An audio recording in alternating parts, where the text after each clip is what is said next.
1 Raja-Raja 10, kunjungan Ratu Negeri Sheba. Ketika Ratu Negeri Sheba mendengar kabar tentang Salomo berhubung dengan nama Tuhan, maka datanglah ia hendak mengujinya dengan teka-teki. Ia datang ke Yerusalem dengan pasukan pengiring yang sangat besar, dengan unta-unta yang membawa rempah-rempah. Sangat banyak emas dan batu permata yang mahal-mahal. Setelah ia sampai kepada Salomo, dikatakannya segala yang ada dalam hatinya kepadanya. Dan Salomo menjawab segala pertanyaan ratu itu. Bagi raja tidak ada yang tersembunyi yang tidak dapat dijawabnya untuk ratu itu.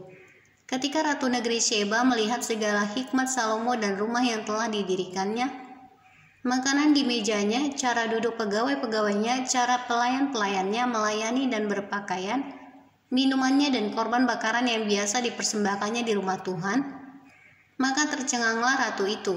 Dan ia berkata kepada raja, "Benar juga kabar yang kudengar di negeriku tentang engkau dan tentang hikmatmu.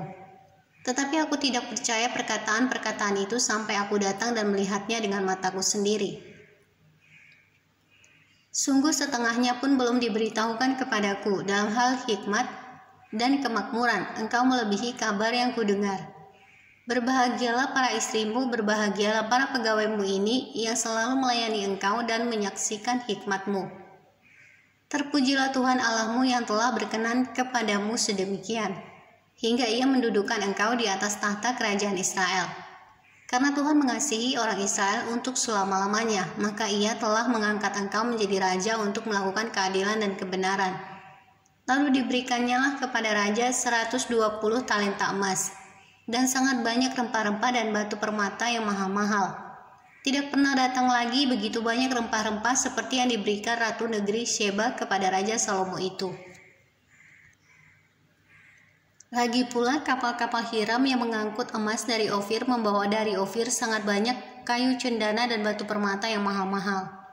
Raja mengerjakan kayu cendana itu menjadi langkan untuk rumah Tuhan dan untuk istana raja, dan juga menjadi kecapi dan gambus untuk para penyanyi. Kayu cendana seperti itu tidak datang dan tidak kelihatan lagi sampai hari ini. Raja Salomo memberikan kepada Ratu Negeri Sheba segala yang dikehendakinya dan yang dimintanya selain apa yang telah diberikannya kepadanya sebagaimana layak bagi Raja Salomo. Lalu ratu itu berangkat pulang ke negerinya bersama-sama dengan pegawai-pegawainya. Penghasilan Salomo dan kekayaannya. Adapun emas yang dibawa kepada Salomo dalam 1 tahun ialah seberat 666 talenta. Belum terhitung yang didapat dari saudagar-saudagar dan dari pedagang-pedagang dan dari semua raja Arab dan bupati-bupati di negeri itu. Raja Salomo membuat 200 perisai besar dari emas tempaan. 600 shikal emas dipakainya untuk setiap perisai besar. Ia membuat juga 300 perisai kecil dari emas tempaan. 3 mina emas dipakainya untuk setiap perisai kecil. Lalu raja menaruh semuanya itu di dalam gedung hutan Libanon.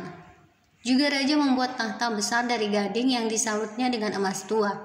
Tahta itu 6 tingkatnya. Pada tahta itu ada di sebelah belakang sebuah kepala bundar, dan pada kedua sisi tempat duduk ada kelek-kelek. Di samping kelek-kelek itu berdiri 2 singa, sedang 12 singa berdiri di atas ke-6 tingkat itu sebelah menyebelah. Belum pernah diperbuat yang demikian bagi sesuatu kerajaan. Segala perkakas minuman Raja Salomo dari emas dan segala barang di gedung hutan Libanon itu dari emas murni, tidak ada barang perak, sebab orang menganggap perak tidak berharga pada zaman Salomo. Sebab di laut raja mempunyai kapal-kapal Tarsis bergabung dengan kapal-kapal Hiram, dan sekali 3 tahun kapal-kapal Tarsis itu datang membawa emas dan perak serta gading, juga kera dan burung merak. Raja Salomo melebihi semua raja di bumi dalam hal kekayaan dan hikmat. Seluruh bumi berikhtiar menghadap Salomo untuk menyaksikan hikmat yang telah ditaruh Allah di dalam hatinya.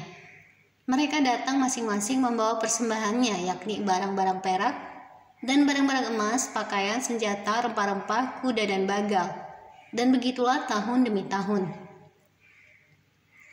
Salomo mengumpulkan juga kereta dan orang berkuda sehingga ia mempunyai 1.400 kereta dan 12.000 orang berkuda, yang semuanya ditempatkan dalam kota-kota kereta dan dekat raja di Yerusalem. Raja membuat banyaknya perak di Yerusalem sama seperti batu, dan banyaknya pohon kayu ara sama seperti pohon ara yang tumbuh di daerah bukit.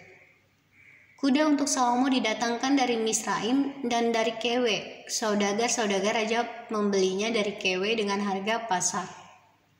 Sebuah kereta yang didatangkan dari Misraim berharga sampai 600 shikal perak, dan seekor kuda sampai 150 shikal.